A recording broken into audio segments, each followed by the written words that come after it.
ঈদ পূজার ছুটি শেষে পরিবার পরিজন ছেড়ে আবারও কর্মব্যস্ত নগরীতে ফিরছেন হাজারো মানুষ। ট্রেন স্টেশন, বাস ও লঞ্চ টার্মিনালে ছিল ঢাকা ফেরা মানুষের উপচে পড়া ভিড়। তবে লঞ্চ ও ট্রেন নির্ধারিত সময়ের কয়েক ঘন্টা পরে পৌঁছায় যাত্রীদের পোহাতে হয় চরম ভোগান্তি। মশিউর রহমান মিজানের তোলা ছবিতে আরো জানাচ্ছেন জাহিদুর রহমান। দিনাজপুর থেকে ছেড়ে আসা একতা এক্সপ্রেস ঢাকায় পৌঁছে নির্ধারিত সময়ের প্রায় 4 ঘন্টা দেরিতে। রাজধানীর কমলাপুর স্টেশনে ঢুকতেই দেখা গেল যাত্রীদের টইটুম্বুর ট্রেনটি। ভিড় আর অব্যবস্থাপনায় অতিষ্ঠ ঈদের আনন্দ শেষে ঢাকায় ফেরা এসব যাত্রীরা কথা বলতে চাইলেই ক্ষোভে ফেটে পড়েন তারা।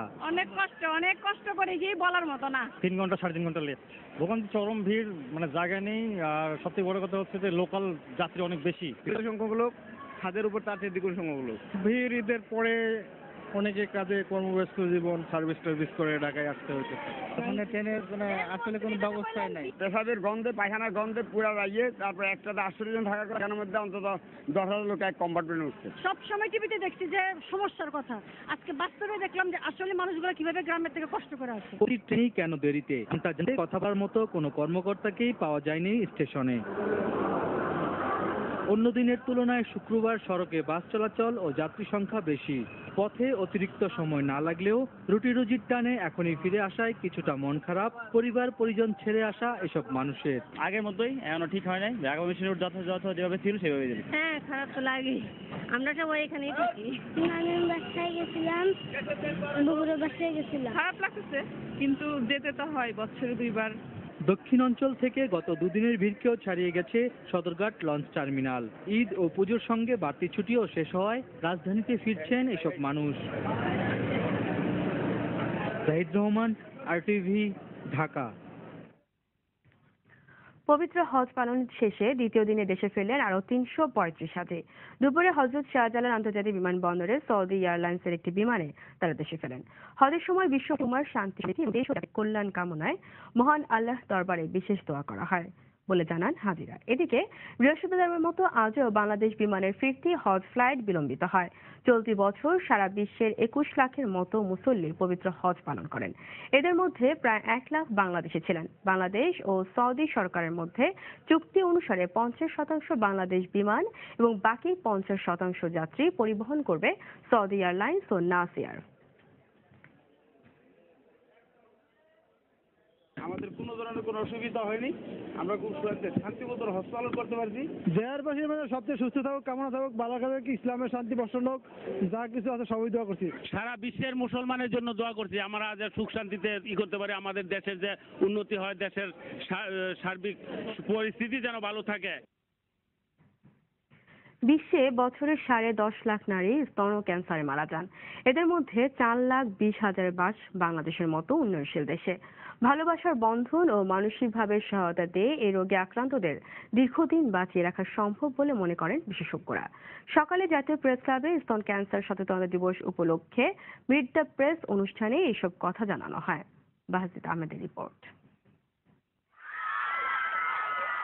দেশে স্তন ক্যান্সারের রোগী রয়েছে প্রায় 1,02,000। দিন দিন বাড়ছে এ সংখ্যা। অজ্ঞতা ও সচেতনতার অভাবে বেশিরভাগের বেলায় রোগটি ধরা পড়ে দেরিতে। অথচ একটু সচেতন হলেই এ রোগটির প্রতিরোধ অনেকটা সহজ। তোমরা মেয়েরা লজ্জা পাবে না। আমি সেই যে 21 বছর আগে এতগুলো কেমোথেরাপি নিয়েছিলাম, অপারেশনের সঙ্গে যুক্ত হয়েছিলাম, সবকিছুর পরেও কিন্তু আমি আজও প্রতিদিন ওষুধ খেয়ে যাচ্ছি। আমি যতদিন বাঁচবো এইভাবে কাজ করে বাঁচবো। ব্যস্ততাই সুস্থতা।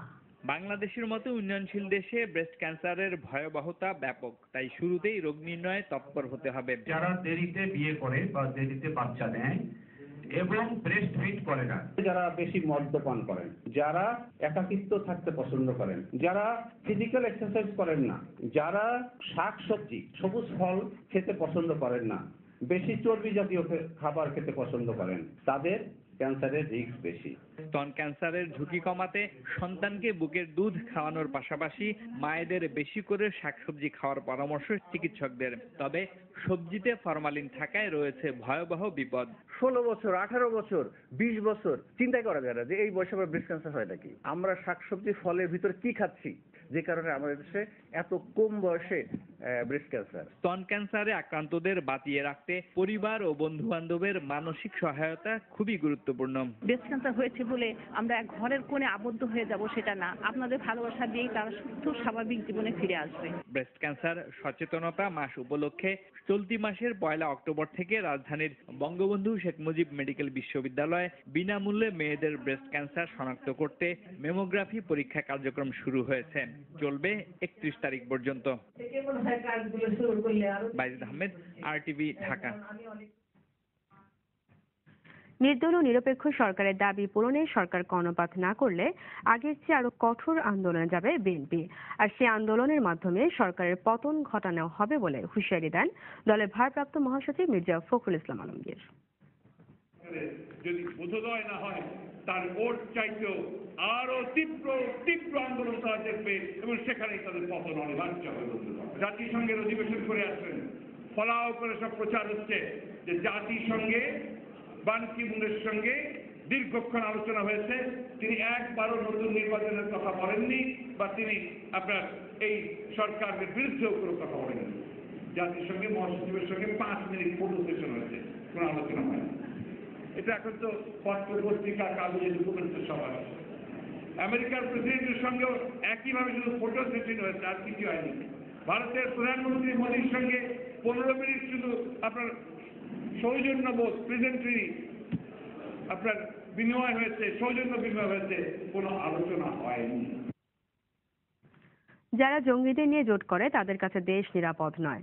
সকালে ঢাকা রিপোর্টার্স ইউনিটি মিলনায়তনে এক আলোচনায় খালেদা জিয়াকে জঙ্গিবাদের অন্যতম দোসর বলেও মন্তব্য করেন আওয়ামী লীগের প্রচার ও প্রকাশনা সম্পাদক ডক্টর হাসান মাহমুদ। গোষ্ঠীকে নিয়ে জোট গঠন করে তাদের হাতে দেশ এবং সমাজ নয়, রাজনীতিও নিরাপদ নয়। এই জঙ্গিবাদের অন্যতম পৃষ্ঠপোষক এবং মদতদাতা হচ্ছেন বেগম খালেদা জিয়া। তাদের পক্ষে কখনো আন্দোলন করা সম্ভবপর নয়।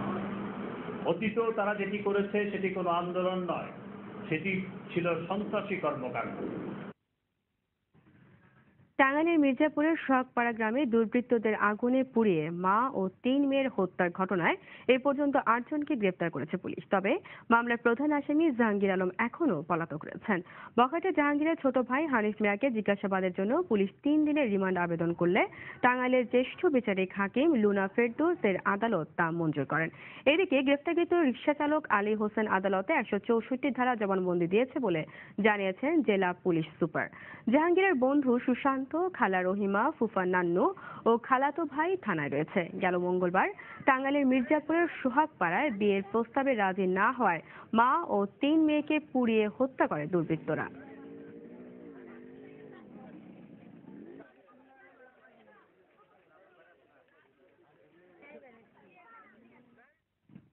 এবার নোবেল প্রসঙ্গ।